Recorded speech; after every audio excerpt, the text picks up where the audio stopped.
This is a really easy topic to talk about.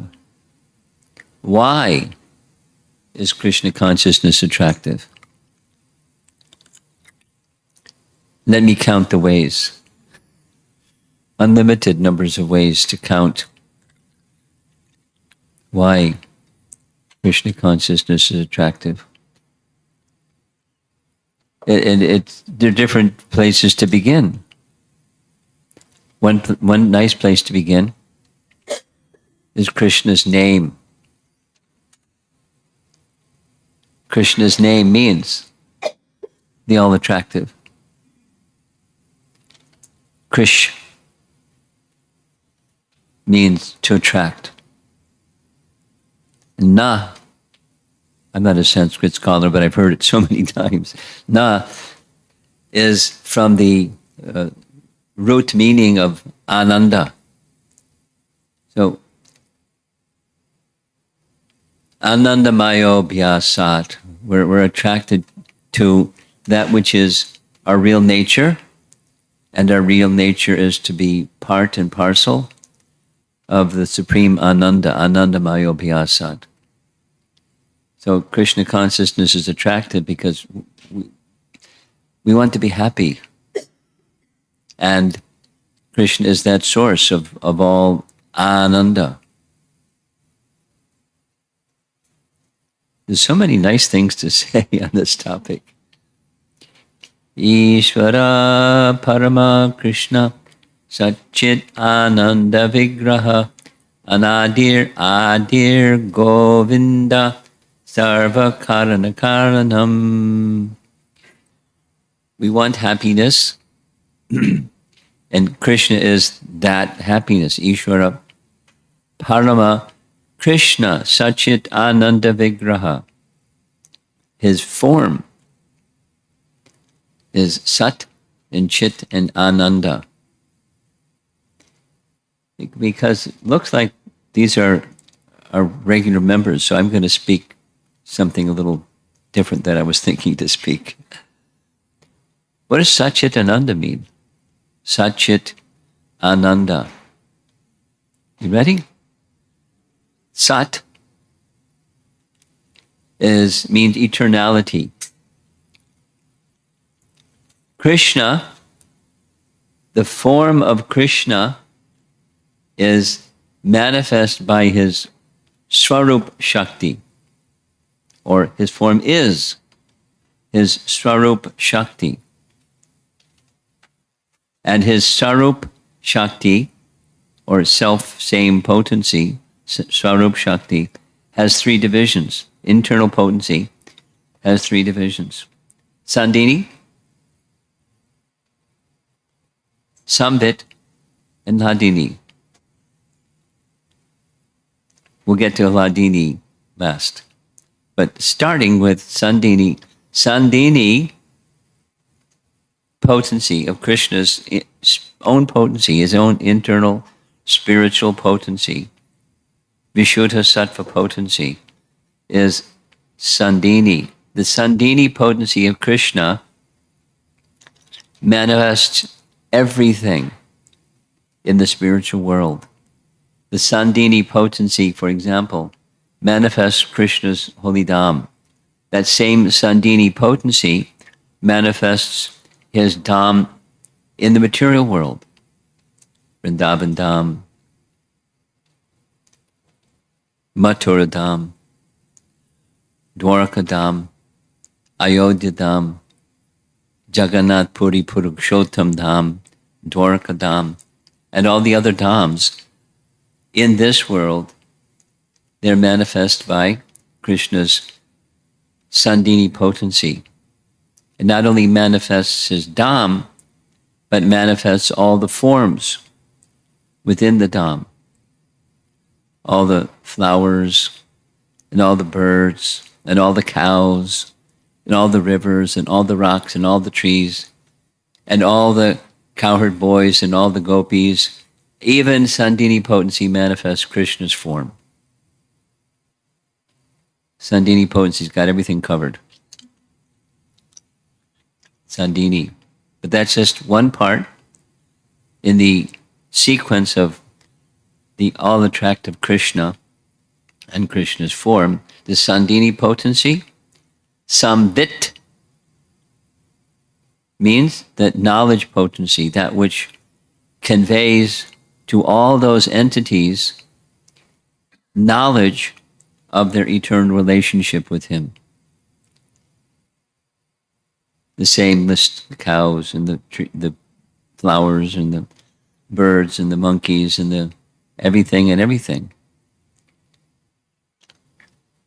Knowledge of their actual relationship with Krishna is conveyed to them emanating from his Swarup Shakti, or the Samvit portion of his Swarup Shakti. And then his Hladini potency, or Ananda, Sachit Ananda potency, brings love. And nowhere does Krishna exist without his potencies.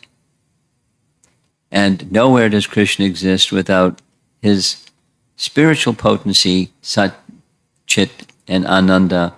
And the Ananda portion, or Hladini potency, is Srimati Radharani. So we have this nice teaching, amongst many nice teachings, that Krishna is eternally manifest in two forms, although Krishna is one entity. The energetic and the energy is one entity, but they're manifest as two. And the Hladini portion of Krishna's spiritual potency is manifest as Srimati Radharani.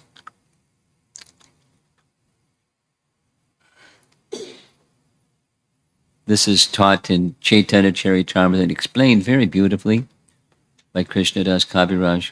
But the why is Krishna consciousness attractive?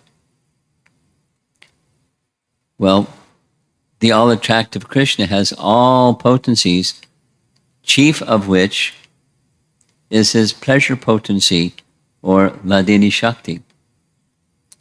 So if you want happiness, you know where to go. It's attractive because we want happiness.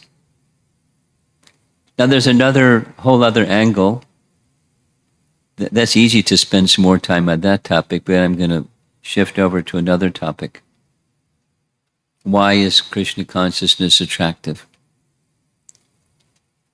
Is it Krishna consciousness attractive because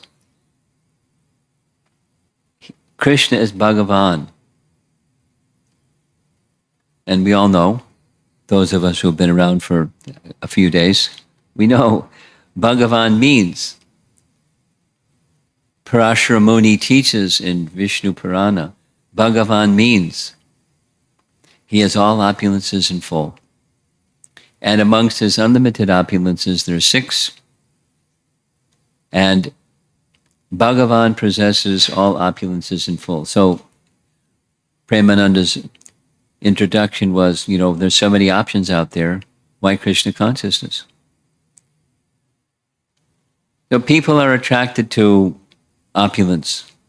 And opulence, a common denominator understanding of opulence is wealth. But that's just one of the 6. Aishvarya. Opulence. You've heard Prabhupada say this. Someone who's very, very wealthy, people are attracted. But somewhere there's someone more wealthy and someone more wealthy and someone more wealthy. And not only Bhagavan is all wealthy, but he actually is the proprietor of all wealth. Said negatively, there isn't some wealth that exists that he's not the proprietor of. He's the proprietor of all wealth. And that's attractive. Or someone who's very beautiful.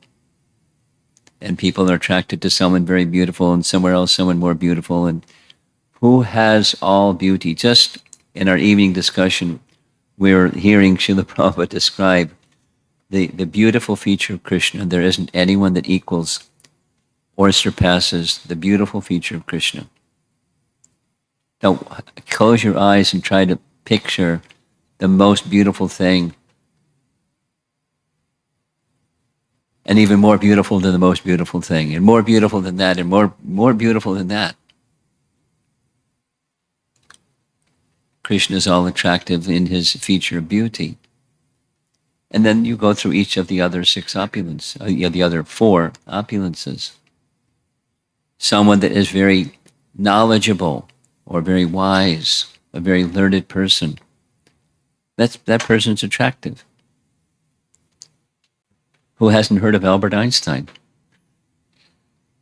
No, we've never met him, but he's a celebrated person because of his intelligence and wisdom. But where does he get his intelligence from, and where's the source of all intelligence and the source of all wisdom? And that person is very attractive. It's the most attractive, and so forth.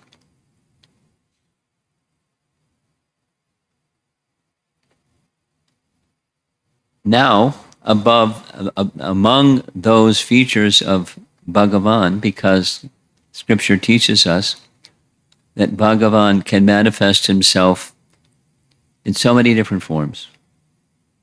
And those different forms have everything to do with the particular attraction that the devotee of Bhagavan has for him. He manifests that form. He manifests that form according to their attraction. And how many varieties of living entities are there? There's unlimited living entities. And how many forms of the Lord are there? Unlimited.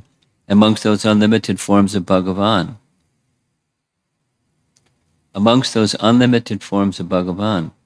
which is the most attractive?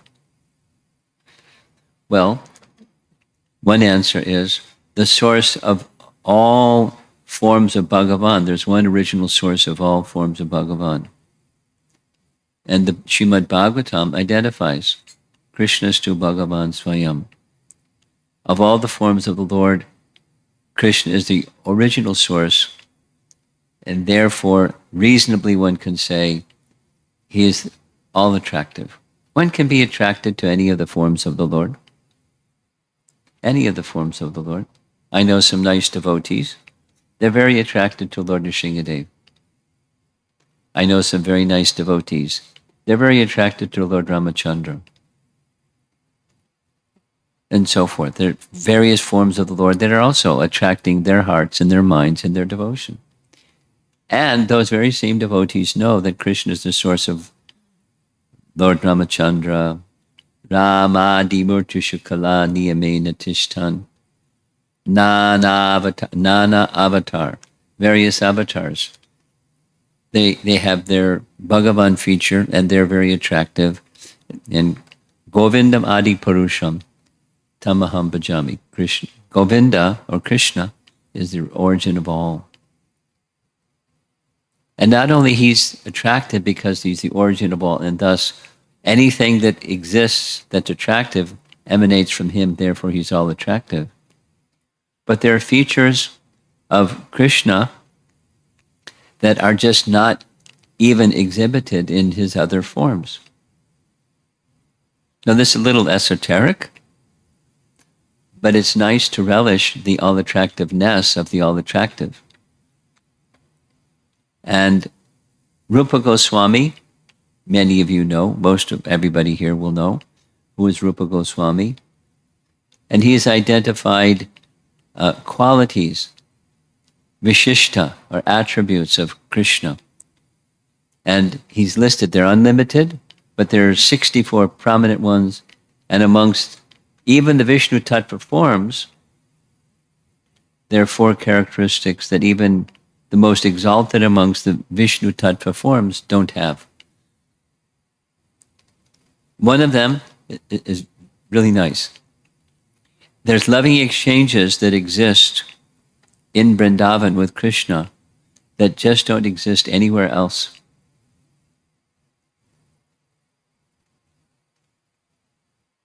It's called raga, a loving attraction that exists between Krishna and his devotees in Vrindavan that's just not found elsewhere, not even found with Krishna outside of Vrindavan.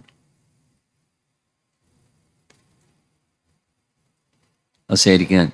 There's attractiveness in the loving relationships between Krishna and his devotees in Vrindavan that just doesn't exist outside of Vrindavan. Here's two examples. Outside of Vrindavan, it is said that the closest associate of Krishna is Uddhava. So Krishna wanted Uddhava. One of the qualities of Krishna is he's clever. He can accomplish many things with one thing. So Krishna wanted to send a message to the gopis. Krishna loves the gopis and the gopis love him, and he knows, but he didn't go back to Vrindavan. Why he didn't go back to Vrindavan? Well, one reason is, if he went back to Vrindavan, the demons, having killed Kamsa, Kamsa had his buddies. And those who were powerful demons, they would go to Vrindavan and harass the residents of Vrindavan if they knew that Krishna liked them, because they were anti-Krishna. They wanted to have battle and kill Krishna. Many. So Krishna didn't go. He wanted to first destroy the remaining demons, and then he went. He went. But he didn't go right away. So what did he do? He sent Uddhava to give a message to the gopis, how much he's missing them, etc., etc., etc., how much he understands their love for him. Soon I will come. I have a few more demons to kill. I'll come. But he had another purpose. The other purpose was he wanted to show Uddhava the kind of love that exists in Vrindavan that just doesn't exist anywhere else. And that's what Uddhava experienced. When Uddhava went to Vrindavan, the first place he went to see Nanda and Yasoda. There's some beautiful description. Nanda was just standing at the door of his palace, looking out, waiting for Krishna to come. He got really excited when he saw Uddhava, because Uddhava looks very much like Krishna. So he became very happy. Then he saw it wasn't Krishna.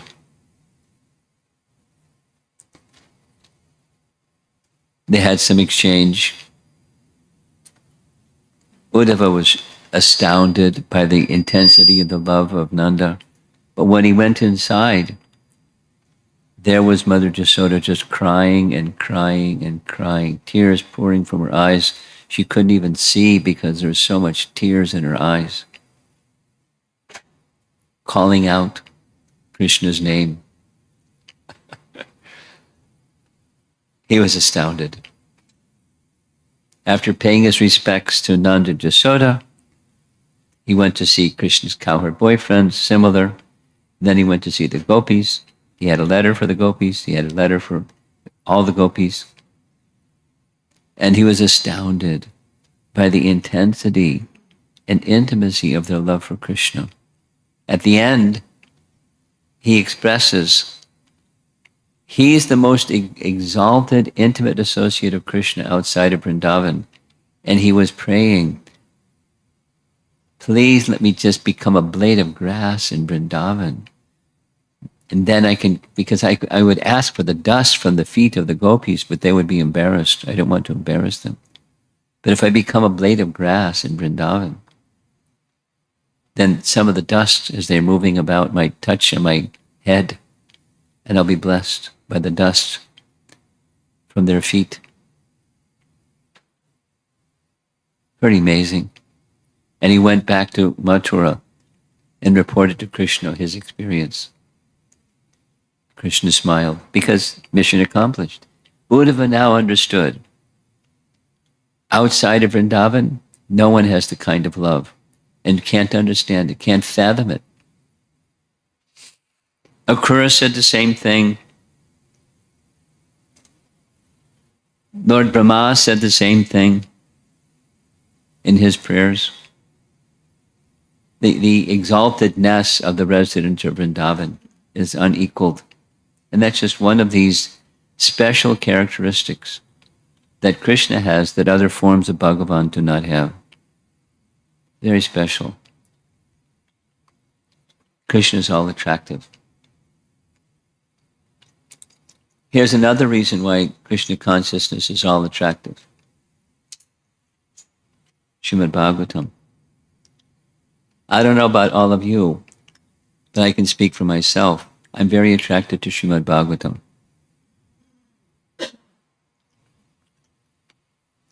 Somehow, along with the chanting of the holy name, the Srimad Bhagavatam has entered my heart, and my life is different from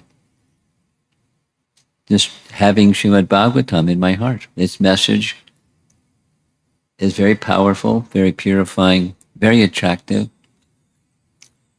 And it's out of this world. Of course, one might say that in a general sense about all of the Vedas, because they're also transcendental, sound vibration. But specifically Srimad Bhagavatam, by the order of Narada Muni to Vyas, is meant to attract the reader to Krishna in his personal feature, his form, his qualities, his loving exchange, his devotees, his holy dham, his name. And mission accomplished. Read Srimad Bhagavatam regularly. I'll share. Here's something I'll share with you. This is from a devotee. This is the why Krishna consciousness is attractive topic. One devotee from Kerala, a lady, said when she was growing up, her grandmother was very devoted to Srimad Bhagavatam. She read Srimad Bhagavatam for hours every day when she was growing up. She did her graduate studies in college in America, got a job in America, got married in America, met ISKCON devotees in America, and when she went back to visit her home in Kerala, she thought a very nice gift that my grandmother would appreciate is Srimad Bhagavatam in her native tongue with Bhaktivedanta purports in her native tongue. So she gave the gift to her grandmother. Her grandmother reported to her, my whole life, I've been reading Srimad Bhagavatam, and I was so attracted, but I can honestly say I've never really understood it. And after reading this translation of Srila Prabhupada, I now am starting to understand Srimad Bhagavatam, and I'm thrilled. So why is Krishna consciousness attractive? Srimad Bhagavatam, in its pure essence, brings that attraction. And I think, just for the sake of brevity, our founder Acharya is what makes Krishna consciousness so attractive. Was Krishna consciousness available in the world before Srila Prabhupada made his travels and established ISKCON, etc., etc.? Certainly. But the attractiveness and the availability and the simplicity and the purity, etc., that Srila Prabhupada manifested in this world makes Krishna consciousness very attractive. And there's so many stories, but I'm looking at the clock. People that never met Prabhupada, their lives also became transformed. I just received something this morning from a godbrother, Aviram Prabhu sent me something, where Bhakti Maharaj was telling a story in 1973 in Los Angeles of Prabhupada speaking about his Western disciples. One Western disciple said to Prabhupada, this is in Los Angeles, apparently in a room exchange, that Prabhupada, your presence has changed my life. I was engaged in unspeakable activities so much, but just by your association, all of that has changed. And Prabhupada, being very humble, said, this is not a quote, but something to the effect that Krishna sent you. It's very clear that in your previous lives you were very busily engaged in devotional service, because simply by some brief contact, you've given all of those bad behaviors and bad activities up and taken to the life of unmixed devotion. My Guru Maharaj has sent you to me.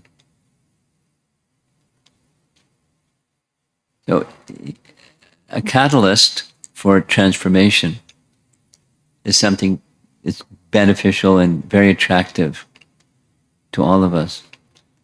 So, our founder Acharya is a major part of the attractiveness of Krishna consciousness. Again, it's not that it's unavailable elsewhere, but the superlative way in which Prabhupada was empowered to give Krishna consciousness to the world, very attractive. Very attractive. So it's almost noon. Let's see if there's some discussion on this or any topic you'd like to discuss.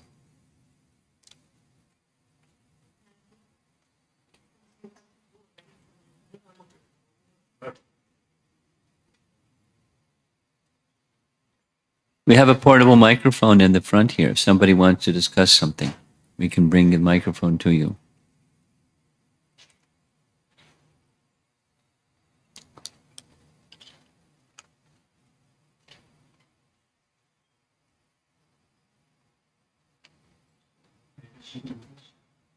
No questions. The first one is about the solution is frequencies. Are they person is like largely Shakti's other two is also a person? Of course. Behind everything is person. Is there any names to them? Nice question.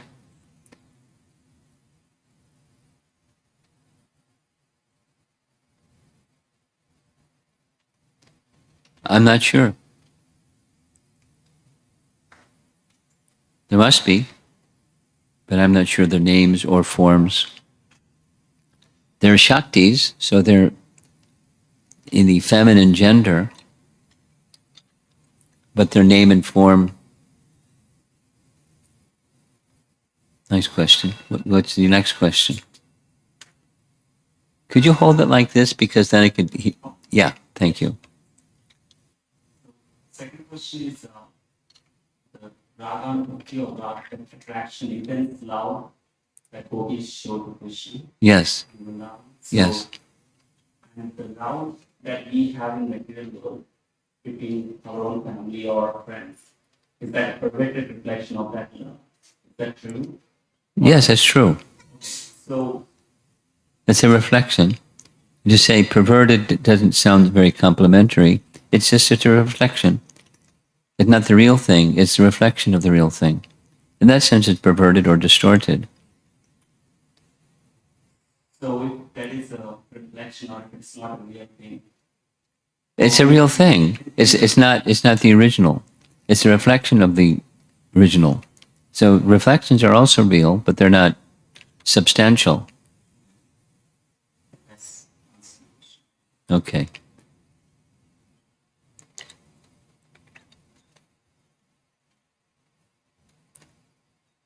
In the back.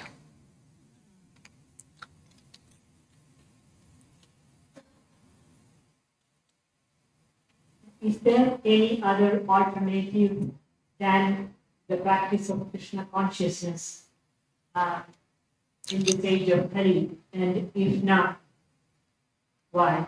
Well, depends on, one can have a narrow and one can have a broad definition of what Krishna consciousness is. If the narrow is ISKCON and the broad is consciousness of Krishna, or the consciousness of Krishna through the medium of loving service to Krishna. So ISKCON isn't the only conduit for that.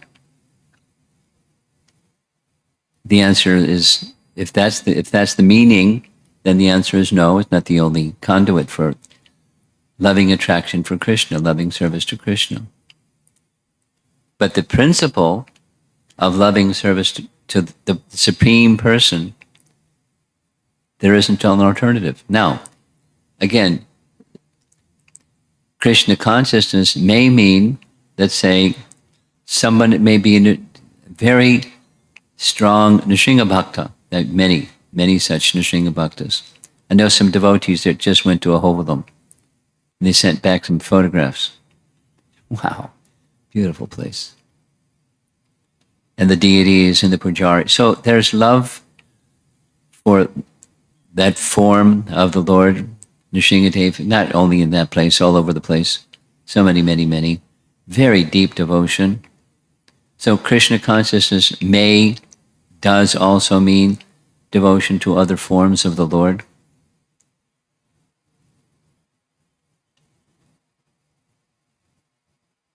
Etc. So in that sense, there's no alternative. So Krishna consciousness means the Supreme Personality of Godhead, attraction to the Supreme Personality of Godhead in his various forms and various features, and wishing to be in service to him eternally. That's Krishna consciousness. If that's the question, if that's the connotation of is there an alternative, the answer is no. There are stages that can help bring one to that, indirect stages, etc., can help bring one to that. So that's also very wonderful. But let us be clear what Krishna consciousness means. Anyabhilashata shunyam jnana karmadhyanavratam. That's what it means. Anukulyena krishnanushilanam bhaktir uttama. There isn't an alternative. There are steps that can bring one to that, but there isn't an alternative than reaching that stage. Okay?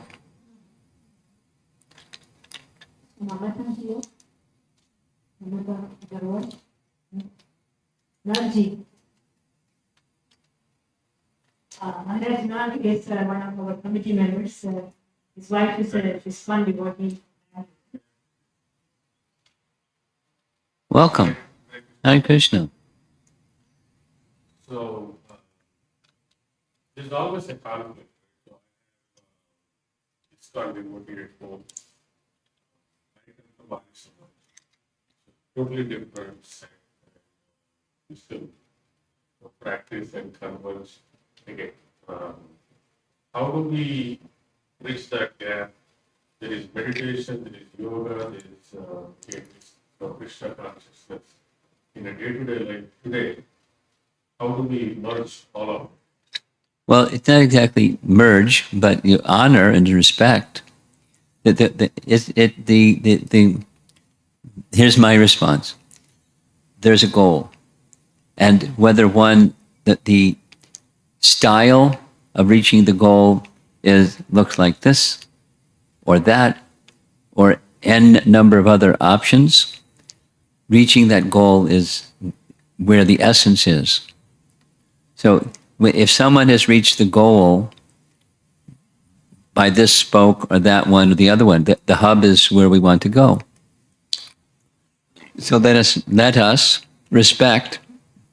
Others may approach that goal in a different manner, through a different tradition, etc., etc. But there's characteristics of one who has achieved that, and that's what we wish to have. And we honor those that have a different approach. So just so you mentioned exalted. So Yeah. where to go? How do I choose the one or the other? Both take me to the same path. Good question. Meditation or whether kirtan, bhajan. Well, you're a thoughtful person. So a thoughtful person like you needs to carefully consider, the picture of meditation. The picture of meditation is something that the mind does, but bhakti is, in addition to the mind, what the other indriyas do, the working and knowledge acquiring senses. No, there's emphasis in Bhagavad Gita for fixing the mind. Several places. There's several places where there's also reference to engaging the other senses in addition to the mind. Mam anusmara yudhyacha, for example.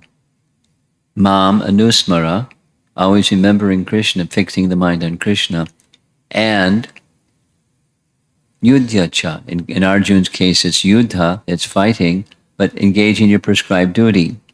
So the working senses. A lifestyle that results in the mind absorbed in the Supreme Person and the senses engaged in loving service to the Supreme Person. So then it's not just a matter of choice. I mean, it's a principle. Rishikena, Rishikesha, Sevanam. So that which does that, the senses engaged in the service of Rishikesh. Then who is Rishikesh? And when you are clear who is Rishikesh, the master of the senses, you do that in addition to meditation. So the approach of fixing the mind may be a long list. Bhajan and kirtan is one of them. Silent meditation is another one. Sound meditation. So that which engages the mind through sound, according to the Vedas, because Vedas is resting on sound, it's most effective because it fixes the mind. Otherwise, silent meditation, it's very easy for the mind to, when the silent meditation is over, the mind starts to go. That's my experience. I don't know somebody else. But it's not, unless you take shelter of something, it's not going to stay there. You can go high, very, very, very, very, very, very high, but unless you take shelter somewhere, you have to come back. So that sound vibration form of meditation, of one way of doing it or another way of doing it, it's sound vibration. The whole of the Vedic system is resting in sound. So that's most effective. Someone may be inclined not for sound, but for silent. Just this morning, I was listening to Prabhupada tell a nice story. A Brahmana was poor. The shortened version of it. A Brahmana was poor, and he wanted to do worship of the deity, but he was poor. He was attending a Bhagavatam class, and he heard that worship of the deity can even be done in the mind. And he thought, oh, how wonderful. So he sat down underneath a tree near the bank of the Godavari, and he took his sacred bath, sat under the tree, engaged in meditation on worshiping a deity. He built an altar.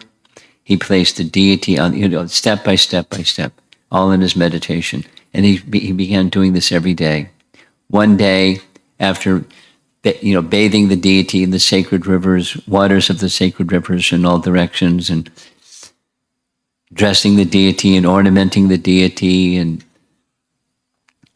arti for the deity in his mind, he was cooking for the deity. And one of the items he was cooking was parma anu, sweet rice. And he knew that it's to be offered when it's a little cooler, not when it's still hot. So he put his finger in the sweet rice and it burned. His meditation broke, and he looked at his finger, and the finger was burned. He was astonished because it was just in his mind. Lord Narayana knew because he arranged for his finger to burn. And my devotee is very much absorbed in his mind in worship of me. But it was practical, because he was poor. If he wasn't poor, he could have done it externally. But because he was poor, it was just within his mind. And he sent his Vaikuntha Vimana to bring that Brahmana to him, so he can worship me here. It's possible to worship in the mind, but then there's practical activity. It's not just silence.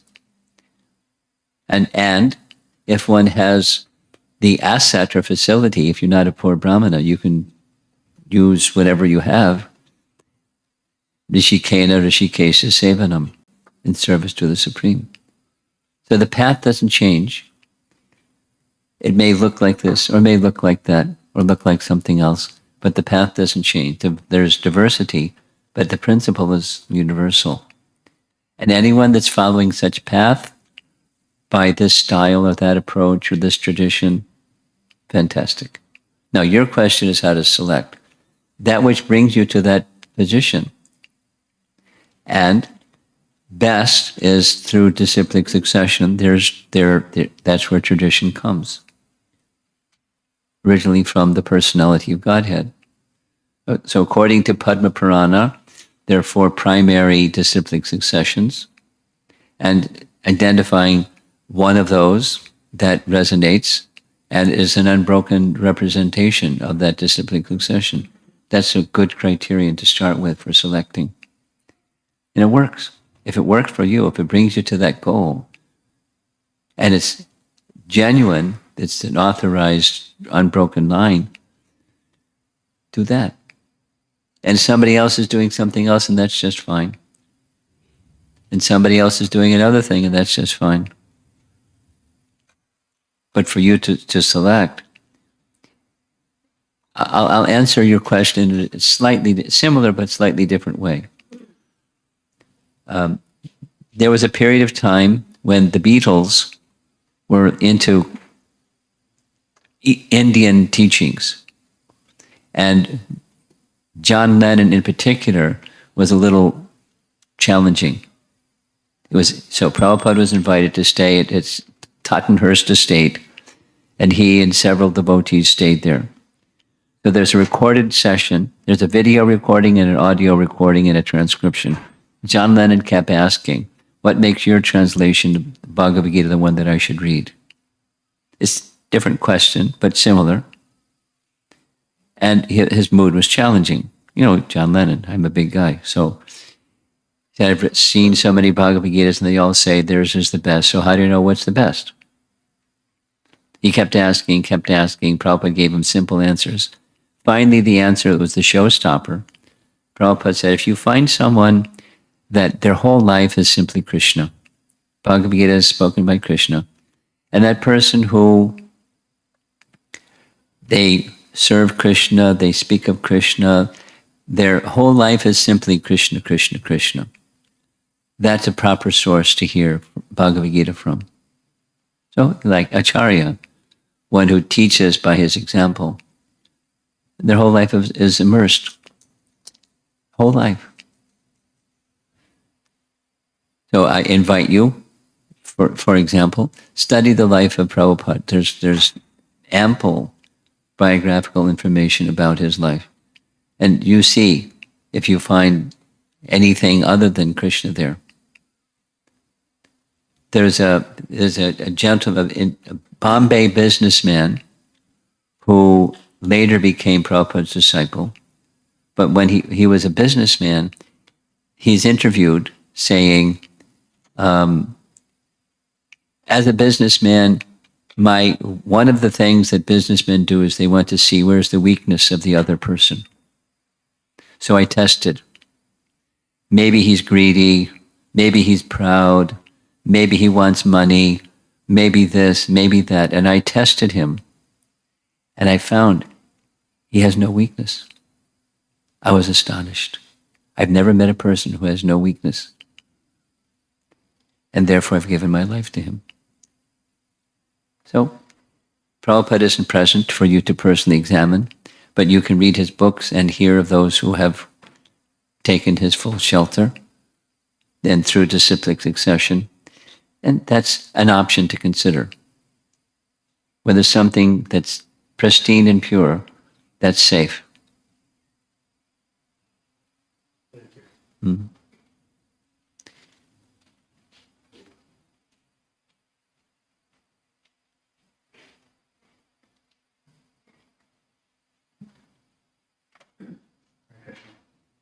Hare Krishna.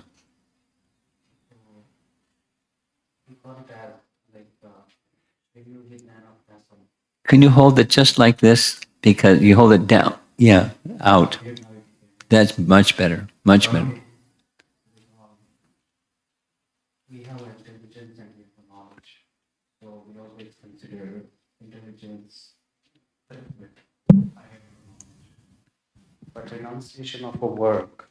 Renunciation of work. Yeah. Much better. That consider as a more, take a more sustained stage. Yeah. So if we renounce the work and we don't have, then we don't, then how come we tie up the knowledge and intelligence to the renunciation of the work?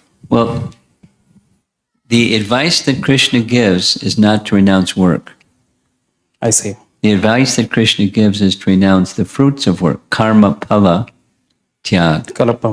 Not karma sannyas. That's renunciation of work. You're not encouraged to renounce work. You're encouraged to renounce the fruits of work.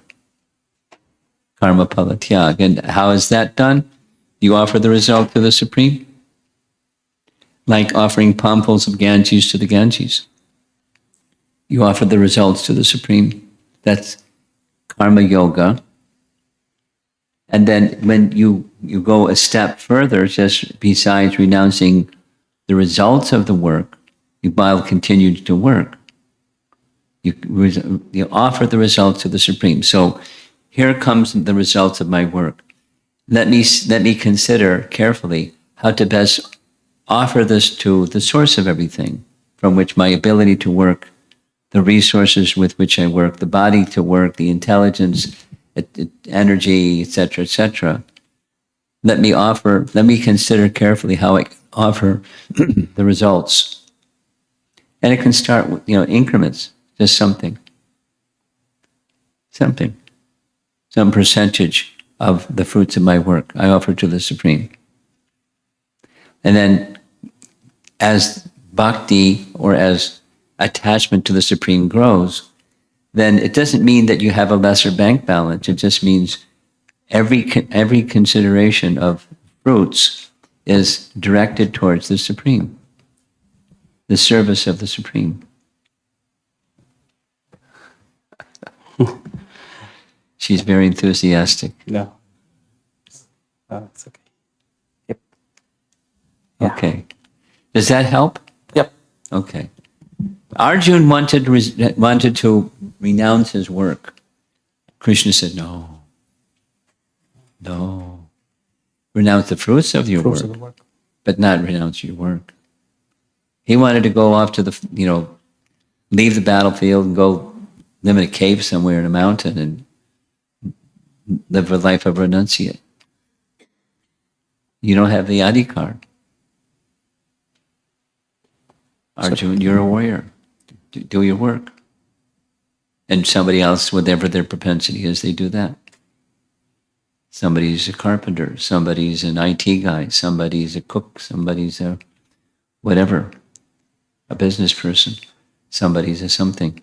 And they do that where the fruit is connected to Krishna, offered to his service somehow. Okay, your daughter's got the microphone. Yeah. He's cute. Anything else over here?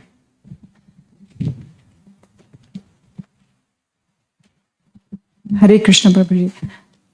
My question was that growing up in our Indian society, we do many different types of deity worship. Yes. You follow your mother's footsteps or your father's, whoever is more spiritual in the family. We follow a certain pattern of deity worship, and then you get attracted to Krishna consciousness, and then you're split between how to pay your, Traditionally, I did that, and now I'm yeah. being taught to do this. Yes, and you kind of already made your mind that you're going to do more of your time is devoted to Krishna, just chanting and just trying to get all the four principles imbibed. So, and periodically you get reminded by your family members like, oh, can you also chant this on this day, and can you chant this on this day, and you don't want to hurt their feeling.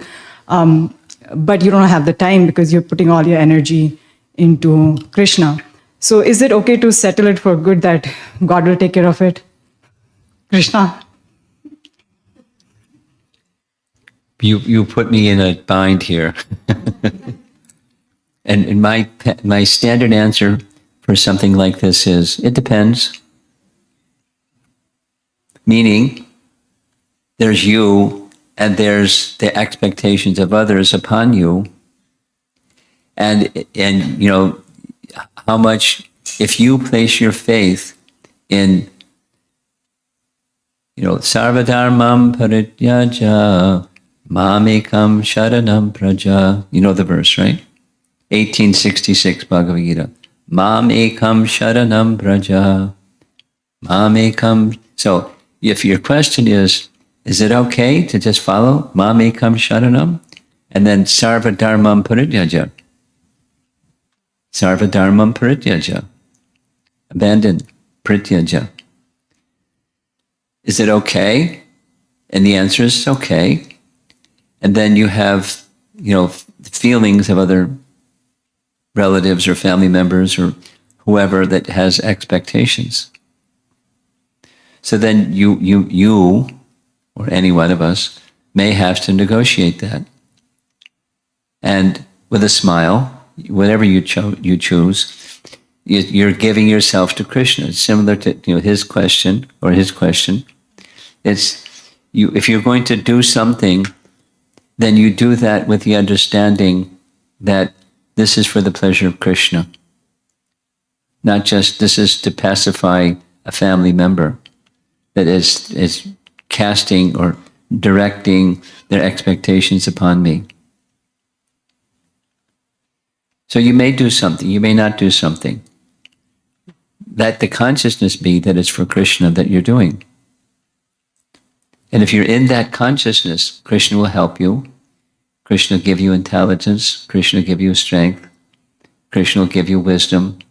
How to help those who have some expectation of you that's not Mamekam Sharanam Braja, to come to that position. Now, it depends. As you're spiritually evolving, don't imitate what's beyond your spiritual strength and your spiritual conviction of those of other people. I know what I did. And, you know, family members were a little puzzled, but they weren't objecting because A and B. They knew I was happy. This is my family. And they knew that I was kind of an idealistic person anyways. And who knows, maybe his ideals are going to change. And when they didn't change, they were also okay. But, you know, I was respectful to them, but I was doing where my convictions were. So, that's my family, not necessarily yours or somebody else's. Gauge according to your family members so you're not putting them off and feel resentful to Krishna or Krishna consciousness or something, a life of strong devotion.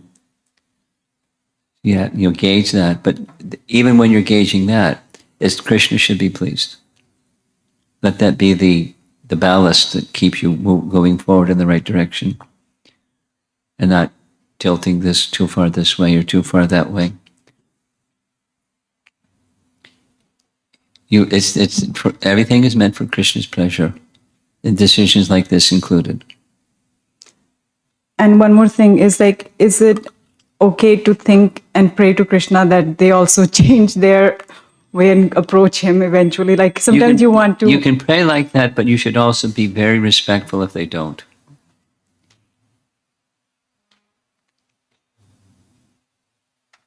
And because if you start projecting other than respect, you're going to get a pushback.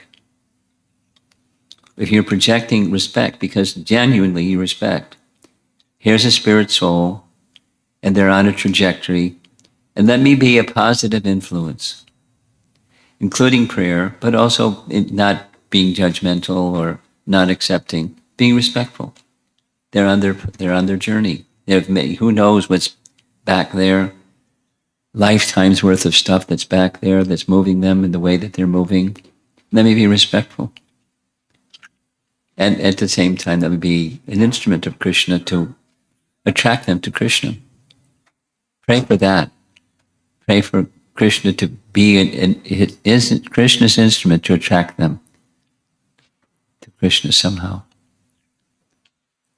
I mean, you don't even need an answer right away, but if that's your consciousness, Krishna can then you'll be a better instrument of Krishna that way.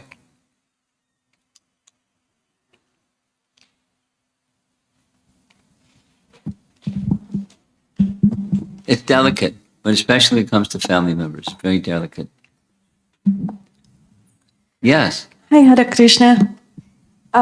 I wrote down my question because I had it some time ago and I didn't want to forget. So, Okay. in connection with a lot of the questions that we've had from before, basically, when my thoughts are when we are attracted to material things through our senses, like love for our family and love for our children more Fine. than anything. And Krishna is spiritual. How can Krishna be considered all attractive without feeling conflicted for that love that we have for our children and our family? Nice question. See, it's easier to say than to do, but I'll say it. That love that I have for my children is a reflection of that love that's deep, deep, deep inside, that love and attraction for Krishna. Because here is a child, a family member, my dependent, that's part of Krishna. So that feeling of love for your child or children is a part of the bigger thing. The bigger thing is your love for Krishna. So see that affection in relation to your innate, deepest place of your heart, loving attraction for Krishna. And then there's no conflict. The conflict comes when you see that child or anything as separate. They're not separate. The conflict is dissolved when you see that as of Krishna. It's from Krishna. It's just let me get my focus straight, the alignment of this affection that I feel, and the deepest place of my heart affection for Krishna. Let me bring that into alignment. No conflict. Now, you should, in course of time at least, distinguish that which is temporary and that which is eternal. So the affection, the natural affection, it's absolutely natural. The natural affection for your children is largely influenced by the temporary. Because from father and mother come the child. So from the body comes the next body. And that's of the temporary nature. But really love is not temporary. Love goes for the soul.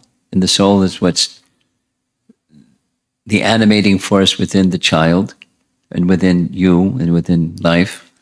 And let slowly, at least, let that become the understanding of what that affection is for your child.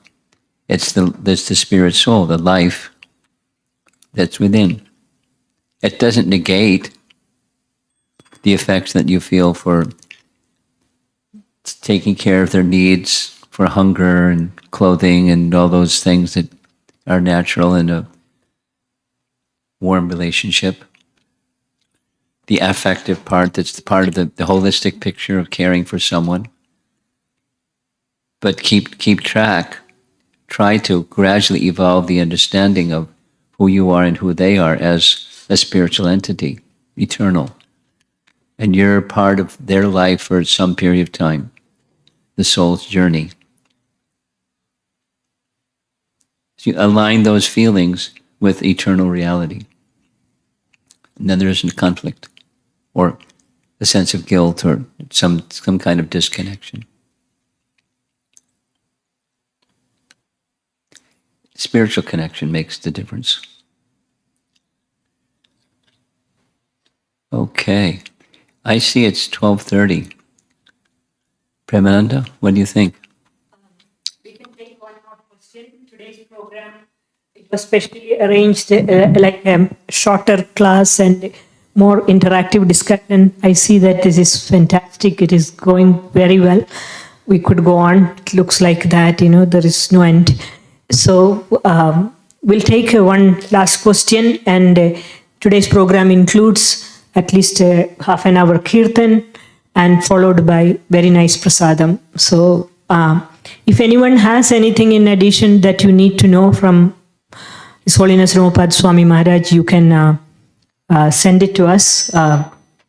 What should we do? Where should we send it to? Naperville.org. If anybody has any questions to send. Sounds good. Yeah. ISKCONNaperville.org. Yeah. Yeah. Yeah. Hare Krishna Guru Maharaj. Hare Krishna. You mentioned Krishna means all attractive. And in this world, some fortunate people are attracted towards Krishna, Krishna consciousness, but still a lot of people are not attracted towards Krishna. So how can we understand? How can he be all attractive and yet not attractive to some? Yeah. That's your question. Covering. Today's a rainy day. Is the sun shining? You bet. Above the clouds. But when there's clouds covering the sun, then the sun shining doesn't come through. It has everything to do with the covering. And why is there a covering? That's the next question. Why is it that some are attracted and others not attracted? Not that Krishna is not all attractive, but why are some not attracted? How does they get covered? But it has everything to do with the desire of the soul that somehow or another, since time immemorial, has turned their back. Bahir mukha jiv. They turn their mukha, their face, their attention away from Krishna. And when you turn your attention away from Krishna, it doesn't appear attractive. I'm attracted to the reflection. I want to be the enjoyer. It's the spirit of trying to be an independent enjoyer. That's not love. It's competition. And love is turn my attention to the object of love and let myself be an instrument. Like this lady's earlier question about being an instrument with your family members. Let me be Krishna's instrument for those that have not the same attraction that I'm feeling. Somehow let me be an instrument. And so if we have the consciousness of being an instrument, then we can help others become attracted to Krishna. At least the possibility is there.